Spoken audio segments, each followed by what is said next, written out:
सोलापूर शहरातील छत्रपती शिवाजी महाराज शासकीय रुग्णालयात बनावट दिव्यांग प्रमाणपत्रांच्या कथित घोटाळ्याने खळबळ उडाली आहे। या प्रकरणी सदर बाजार पोलीस ठाण्यात गुन्हा दाखल झाल्यानंतर सोलापूर गुन्हे शाखेने तपासाची चक्रे वेगाने फिरवत 8 संशयित आरोपींना अटक केली आहे। राज्यातील विविध जिल्ह्यांमध्ये तपास आणि धाडसत्र सुरू असल्याची माहिती समोर आली आहे।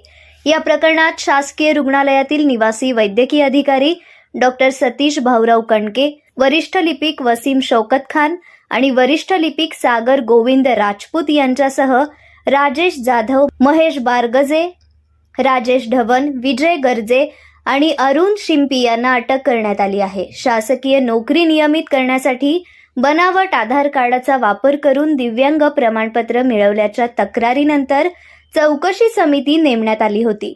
चौकशी अहवालानंतर रुग्णालय प्रशासनाने पोलिसात तक्रार दिल्याचे सांगण्यात आले आहे।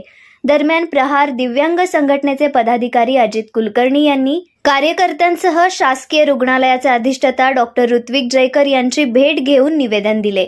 कथित घोटाळ्यातील दोषींना शासकीय सेवेतून कायमस्वरूपी बडतर्फ करावे, संपत्तीची ईडी मार्फत चौकशी करावी, तसेच आरोपींच्या मालमत्तांवर बुलडोझर कारवाई करावी अशी मागणी करण्यात आली।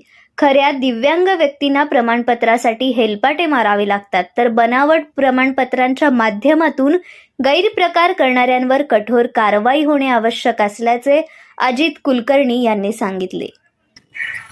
सोलापूर छत्रपती शिवाजी सर्वोपचार रुग्णालयामध्ये जो काही दिव्यांग प्रमाणपत्राबद्दल घोटाळा झाला आणि पोलिसांनी क्राईम ब्रँचनी 3 अधिकाऱ्यांना, एक डॉक्टर असतील कणके म्हणून राजपूत आणि जो काही खान नावाचे जे काही कनिष्ठ लिपिक असतील, वरिष्ठ लिपिक असतील, यांना अटक केलेली आहे। आणि हे फार दिवसापासून म्हणजे भ्रष्टाचार करत आलेले आहेत, जेणेकरून खरं तर वंचित घटक जे आहेत, ज्यांना हात नाहीत, डोळे नाहीत, पाय नाहीत, कान नाहीत, असे अपंग जे दिव्यांग आहे यांच्यावर निसर्गाने जर अन्याय केलेला आहे, परत माणसाने सुद्धा अन्याय केलेला आहे। या हरामखोर जी काय आहेत, खान म्हणा, हा राजपूत म्हणा, हे डॉक्टर कणके म्हणा, यांनी अन्याय केलेला आहे की खरं तर त्यांना नोकरी मिळती या ह्याच्यावर, या सर्टिफिकेटवर, पण जेणेकरून ते सर्टिफिकेट दुसऱ्यांना देऊन त्यांच्यावर अन्याय केलेला आहे। आपण त्यामार्फत आपल्या प्रहारच्या मार्फत हसन मुश्रीफ साहेब असतील, वैद्यकीय शिक्षण मंत्री, आणि प्रकाश आंबेडकर साहेब असतील, आरोग्य मंत्री, यांना सुद्धा या बाबतीत मेल केलेला आहे। आणि आज डीन साहेबांना, जयकर साहेबांना सुद्धा निवेदन देण्यात आलेलं आहे की यांची बडतर्फ म्हणजे यांना फक्त तेवढ्यापुरतं बडतर्फ, कायम सेवेतून बडतर्फ करावं अशी मागणी केलेली आहे। अन्यथा आपण जे काही वैद्यकीय शिक्षण मंत्री हसन मुश्रीफ असतील यांच्या घरासमोर आंदोलन केल्याशिवाय आपण राहणार नाही। खरं तर हे काही जे काही मोठा भ्रष्टाचार आहे, समजा 3000 किती तर असे सर्टिफिकेट देण्यात आलेले आहे म्हणून काल पेपरमध्ये मी वाचल्यानंतर ठीक आहे, 3000 नाही 2000 धरा, 2000 एक 4 लाख 5 लाख असा यांनी अमाऊंट घेतलेला आहे। तर प्रत्येकी 2 लाख धरून चालू तर 40 कोटी रुपये, 2000 सर्टिफिकेटचे 40 कोटी रुपये होतात।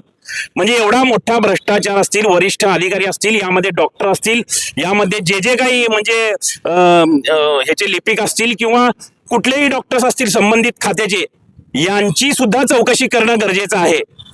खरं तर हे काही जे काही खान असतील किंवा हे राजपूत असेल लिपिक, यांच्या घरावर बुलडोझर फिरवावं असं मी देवाभाऊंना मागणी करतो। आदरणीय आपले कर्तव्यदक्ष मुख्यमंत्री, खरं तर ज्यांच्यावर अन्याय झालेला आहे, निसर्गाने अन्याय केलेला आहे, अपंग, खरं तर अपंग आहेत, ज्यांना डोळ्याला दिसत नाहीत, कानाला ऐकायला येत नाही, ज्यांना नीट चालता येत नाही, अशावर अन्याय झालेला देवाभाऊंना मी या माध्यमातून विनंती करतो, आपल्या माध्यमातून, की खरं तर त्या हरामखोराच्या घरावर बुलडोझर फिरवणं फार गरजेचं आहे। आणि यामध्ये काही पुरावे सुद्धा माझ्याकडे आहेत, मी ते पोलिसांना सुद्धा सादर करणार आहे, संबंधित मंत्री महोदयांना सुद्धा आदरणीय बच्चूभाऊंच्या मार्फत सादर करणार आहे, वैयक्तिक जाऊन भेटणार आहेत आणि यांना कायमस्वरूपी घरी बसवा, इन्कम टॅक्स असेल, एसीबी असेल, या सगळ्या माध्यमातून यांची चौकशी झाली पाहिजे असा आम्ही पाठपुरावा करणार आहे आणि यांना असं सोडणार नाही।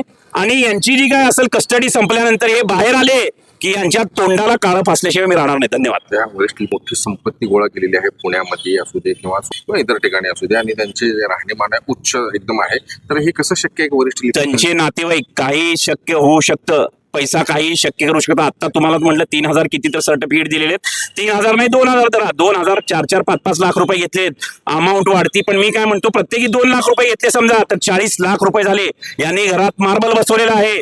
गजानन नगर मध्ये 5,000 स्क्वेअर फीट मध्ये यांनी अपार्टमेंट उभा केलेली आहे खाननी, आणि प्रत्येक फ्लॅट 15,000-20,000 रुपयाला भाड्याने दिलेले. 10 ते 15 फ्लॅट काहीतरी बांधलेले आहेत. त्याच्यानंतर कुठेतरी उर्दू शाळेमध्ये एका शिक्षकाच्या नावावर कोट्यवधी रुपयांची माया आहे. गजानन नगरमध्ये याचा स्वतःचा फ्लॅट आहे करोडो रुपयांचा. राजस्थानवरून मार्बल मागून बसवलेलं आहे. हे सगळे पुरावे माझ्याकडे आहेत.